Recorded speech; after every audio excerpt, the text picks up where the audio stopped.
क्रोध का, मोह का, मद का, मात्सर्य का, ईर्षा का, द्वेष का, इनका अभ्यास हमारी पूर्व भोग योनियों से हुआ है। और 84 लाख योनियों के क्रम में हम भोग योनियों को भटकते भटकते भटकते, जिसमें एक बार भी भगवान का नाम नहीं गाया। तो मनुष्य देह में भी आपकी विडंबना नहीं है, हमारी ये परेशानी नहीं है, ये वस्तुतः होगा ही, क्योंकि जिस बात की आदत पहले से लग चुकी है वही होगा, वही निकलेगी।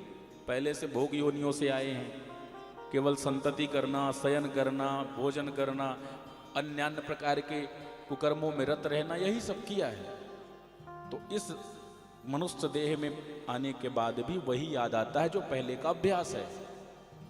तो मानो भगवान गीता के 8वें अध्याय में एक बात कहते हैं अर्जुन से, हे अर्जुन, यम यम वापिस्मरम भावम तत्यजंती कलेवरम तम तमैवीति कौन्तेय सदा तदभाव भाविता। अर्जुन, अंतिम समय में जो जो भाव करता है जीव, उसी तरह मैं उसे उसी प्रकार के लोकों में भेज देता हूं, उसी तरह से उसे मुक्ति भुक्ति प्रदान कर देता हूं। यम यम वापिस्मरम भावम, जैसे जैसे भाव बनाता है वो, स्मरण करता है वो, वैसे वैसे ही गति प्रदान कर देता है। और मानो इसीलिए हमें कथाएं साधन बनाई गई, हमें भगवान का कीर्तन, भगवान का नाम जप, संत चरणों का आश्रय, उनकी वाणी का आश्रय, सत्संग हमें इसीलिए बार बार कराया जाता है, जो पुरानी आदत है वो छूट जाए और जितना टाइम मिला है इसी जन्म में दूसरा अभ्यास बन जाए जो सार्थक है। इस अभ्यास को करने से भगवत प्राप्ति होगी और आवागमन का चक्कर खत्म हो जाएगा सदा सर्वदा के लिए। प्रेम से कहिए राधे राधे।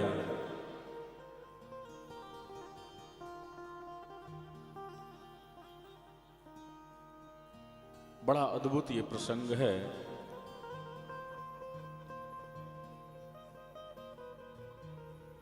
जीव को बार बार यही प्रयास करना चाहिए कि जब हम यहां से जाएं तो ना हमारे साथ बच्चा जाएगा, ना हमारे साथ पत्नी जाएगी, ना इतना धन कमा महाराज कमा कमा करके दूसरे का भी हड़प हड़प करके, दूसरे के हिस्से का भी बटोर बटोर करके, दूसरे का तो छोड़ो भाई का भी चाल अंगूर दबा लिया महाराज अपनी तरफ। स्थिति इतनी बुरी है हमारी, इतना समेट समेट के रखा है, मानो भूल बैठा है कि ये जाने वाला कुछ नहीं है, कुछ नहीं जाएगा। क्या जाएगा यहां से फिर? ना मकान जाएगा, ना दुकान जाएगा, ना पत्नी जाएगी, ना बच्चे जाएंगे महाराज।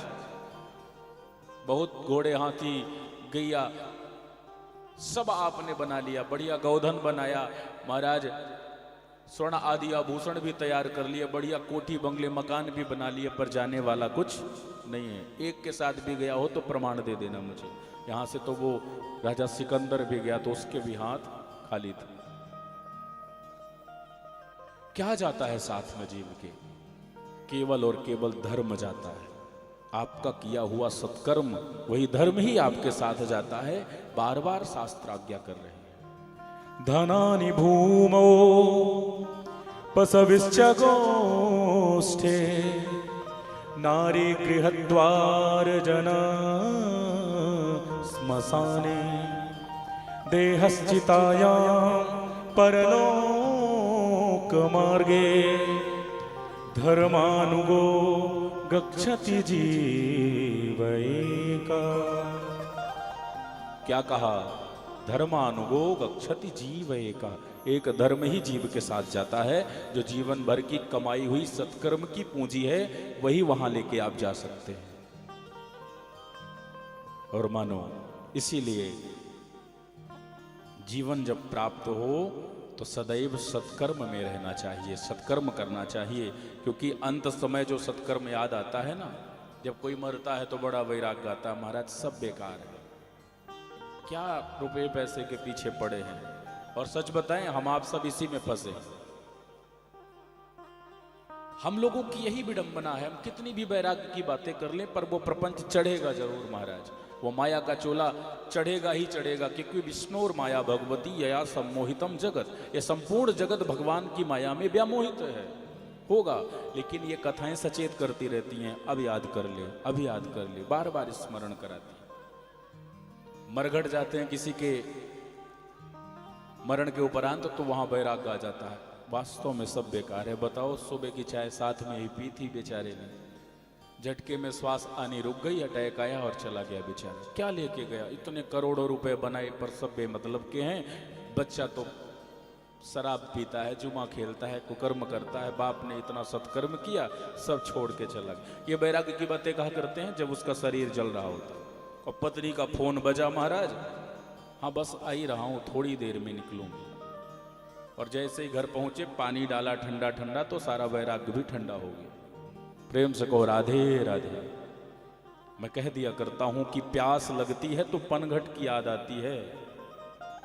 प्यास लगती है तो पनघट की याद आती है, शर्म लगती है तो घूंघट की याद आती है।